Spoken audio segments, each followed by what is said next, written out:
You've probably heard this 1,000 times. Just manifest it, visualize, raise your vibration, the universe will deliver. And yet, your bank account hasn't changed, your business isn't growing, and your habits still look the same. Here's the uncomfortable truth. You don't have a manifestation problem, you have a measurement problem. This video is called Stop Manifesting, Start Measuring, the KPI Method. Because if you can't measure it, you can't manage it, and you definitely can't improve it. Top companies don't sit around manifesting profits. They live and die by KPIs, key performance indicators. What if you ran your life with that same clarity and precision? Stay with me, because over the next 15 minutes, I'll show you a practical step-by-step KPI system you can copy today to track your goals, see what's working, and finally stop guessing. No fluff, no magic, just numbers that move your life forward. In this video, we're going to replace vague law of attraction routines with something CEOs, elite athletes, and top creators actually use. Clear, measurable KPIs. I'll walk you through how to choose the right numbers for your goals, how to track them simply, and how to make weekly decisions based on data, not vibes. We'll cover money, business, health, skills, and even mindset, because yes, you can measure that too. By the end, you'll have a concrete blueprint to turn "I want a better life" into "Here are the exact indicators that tell me I'm winning this week." If you're serious about building a measurable, data-driven life, make sure you watch until the end, because the final sections tie everything into one system you can start tonight. And if this kind of practical self-improvement is your thing, consider subscribing and hitting the notification bell so you don't miss future deep dives like this. Let's start with the core idea. What is a KPI really? A KPI, key performance indicator, isn't just a metric. It's a carefully chosen number that tells you in real time whether you're moving toward your goal or away from it. Think of it like the dashboard in a car. Speed, fuel level, engine temperature, those are KPIs. Without them, you'd be driving blind. Most people live their lives like that. Lots of intentions. Zero dashboard. They say, "I want more money," but they don't track deals started, calls made, proposals sent, or revenue per client. They say, "I want to get fit," but they don't track workouts per week, protein intake, or sleep hours. A good KPI is specific, countable, and directly connected to the outcome you care about. In this video, we're going to build you a personal dashboard, the same way a business builds one, to replace hope with honest feedback. Before we talk about KPIs, we need to separate two things people constantly mix up: outcomes and inputs. Manifestation culture obsesses over outcomes. 10K months, dream body, soulmate. But outcomes are lagging indicators. They show up last. Inputs, on the other hand, are actions you control today. Sales calls made, pages written, workouts done, calories logged, hours studied. KPIs should focus heavily on these controllable inputs. Here's the trap. Staring at your desired outcome every day without tracking inputs creates anxiety, not progress.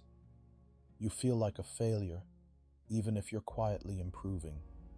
So when we build your KPI system, we'll define 3 layers: the vision, the big outcome, the key results, measurable milestones, and the KPIs, the daily, weekly inputs that drive those results. Once you see this stack clearly, manifestation becomes unnecessary. You're literally engineering the probability of your success through repeated measured actions. Let's zoom in on how to define a goal the KPI way. Instead of "I want more money," we might define "I want to earn $5,000 per month from freelance work within 6 months. That's specific, time-bound, and testable. From there we ask, what are the levers that move this? Maybe it's number of outreach messages, discovery calls booked, proposals sent, and close rate. Each becomes a candidate KPI. We don't want 20 KPIs.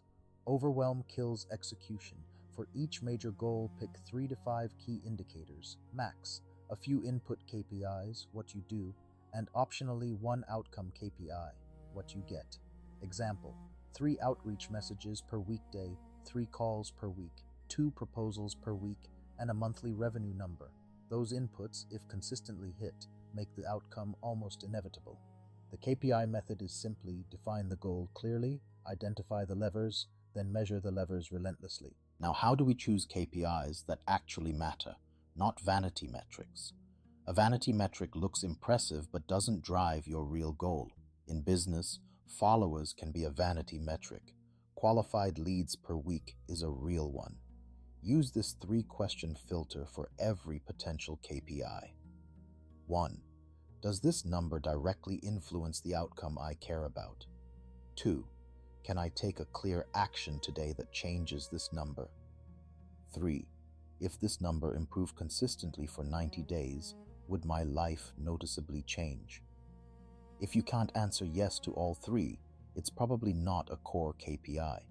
For example, in fitness, weight on the scale is partially useful, but strength gained, workouts completed, and protein grams per day might be more actionable. In content creation, views feel good, but videos published per month and click-through rate are KPIs you can systematically improve. You're building a scoreboard that rewards effort tied to impact, not ego. KPIs are useless if they only live in your head. You need a visible scoreboard. The simpler, the better. You have three basic options: analog, digital simple, and digital advanced. Analog: a wall calendar, habit tracker, or whiteboard with weekly KPIs and daily checkmarks. This works surprisingly well because it's always in your face. Digital simple: a basic spreadsheet with columns for dates and rows for each KPI. You enter your numbers daily or weekly and maybe add simple charts for trends. Digital advanced: apps like Notion, Airtable, or dedicated habit KPI trackers. These can automate calculations, create dashboards, and send reminders. The rule: your system must be so easy you can update it in under 5 minutes per day. If your tracking method is a chore, you won't stick to it. In a minute, we'll walk through specific KPI sets for money, health, and skills so you can design your own scoreboard tonight. Let's apply the KPI method to money and career. Suppose your outcome goal is earn $80,000 per year as a freelancer, or get promoted to senior position within 12 months. What should you actually measure? For freelancers, example KPIs: outreach messages sent per day, sales calls booked per week, proposals sent per week, conversion rate from proposal to closed deal, average revenue per client. For career advancement, example KPIs: high impact projects completed per quarter, one-on-one meetings with manager per month, new skills or certifications completed, internal presentations or contributions to key initiatives. Notice how none of these rely on hoping for a raise or manifesting more clients. They're levers you can pull. Track these weekly. Every week, review: which input KPIs did I hit? Which fell short? What's one experiment I can run next week to improve a single KPI by 10%? That's how careers compound. Now, health and fitness. Manifestation culture loves visualize your ideal body, but your body responds to inputs, not affirmations. Let's say your outcome goal is lose 10 kilograms in 6 months, or run a 10K without stopping. Good KPIs might be workouts per week, daily step count, average sleep hours, protein grams per day, weekly long run distance or time. Avoid obsessing over the scale alone. Weight can fluctuate daily. Your behavior KPIs are far more stable and controllable. Set simple weekly targets: 3 strength workouts, 1 longer cardio session, 8,000 steps per day, 7 to 8 hours sleep, a specific protein target. Put these on your dashboard and track with brutal honesty. You'll notice something powerful. Once you measure your health behaviors, you naturally start improving them. The embarrassment of writing down 0 workouts this week is a stronger driver of change than any Pinterest quote about loving your future body. Let's talk about skills and learning, areas people rarely quantify. Many say, I want to learn to code, or I want to speak Spanish, then vaguely manifest fluency. Outcome goals here might be pass a specific coding interview in 9 months, or hold a 20-minute conversation in Spanish with a native speaker by year end. Now, transform that into KPIs. Examples: focused study minutes per day, practice problems completed per week, conversations or speaking sessions per week. new words or concepts learned and reviewed, projects built or essays written. Notice how the KPIs emphasize active practice, not passive consumption. Watching YouTube tutorials doesn't count unless you track something like projects completed based on tutorials. Track your study time, but also track difficulty. Am I working on tasks just beyond my comfort zone? You can even rate sessions from 1 to 5 for challenge level. Over 90 days, these small measurable inputs compound into real competence. Even mindset and emotions, things that feel woo, can be approached with KPIs. Not to control every feeling, but to observe patterns. Instead of trying to manifest high vibration, try tracking. Daily mood score from 1 to 10, minutes of journaling or reflection, meditation, minutes per day, social connection moments per week, days without doom scrolling past midnight. These numbers help you see what actually influences your inner state. Maybe your mood improves on weeks with more sleep and walks regardless of affirmations.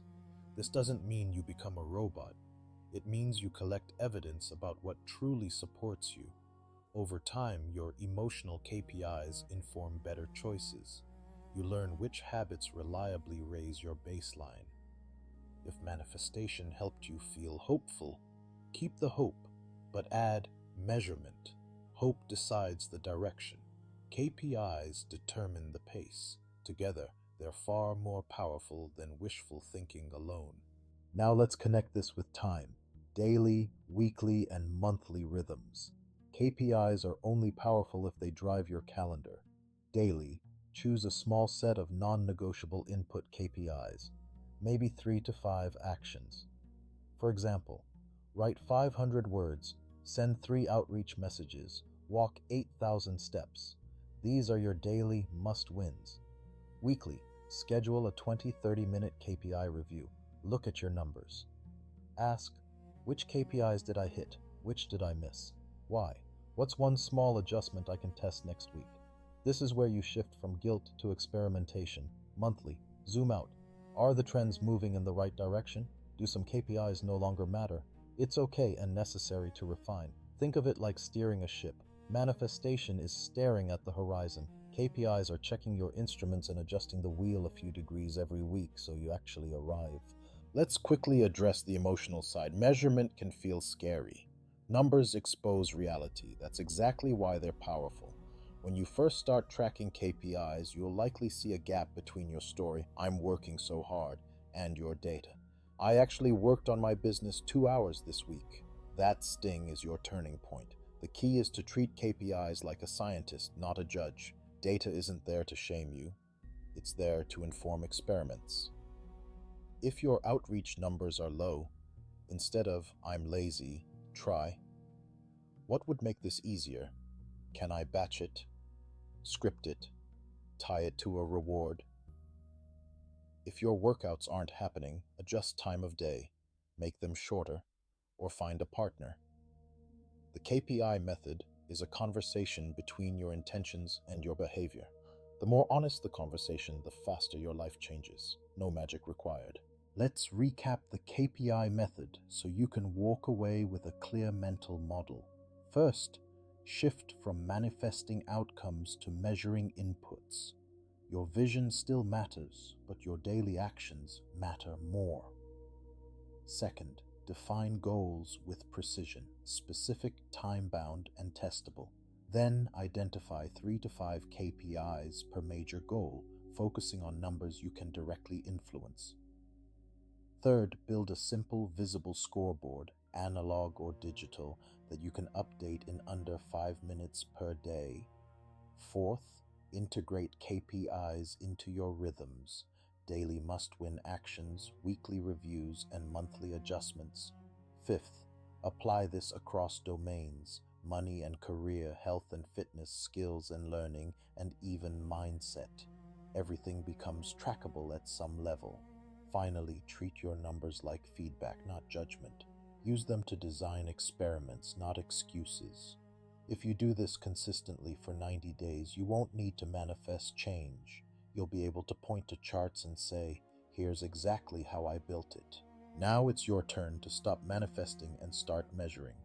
Here's your 24-hour action plan. 1. Pick one area: money, health, skills, or mindset. 2. Define a clear, specific outcome goal. 3. List all possible levers, actions you control. 4. Choose 3 to 5 KPIs you'll track for the next 30 days. 5. Create a simple scoreboard, whiteboard, notebook, or spreadsheet. 6. Schedule a 20-minute weekly review on your calendar. That's it. Don't wait for a perfect system. Iterate in motion. The moment you start measuring, you stop being a passenger in your life and become the operator. If you found this helpful and you want more deep dive practical frameworks like this, hit subscribe and tap the notification bell so you don't miss upcoming videos. Drop a comment telling me which area you're choosing and your first 3 KPIs. Seriously, write them out. And if you know someone stuck in manifestation land, share this with them so they can build a dashboard, not just a dream board.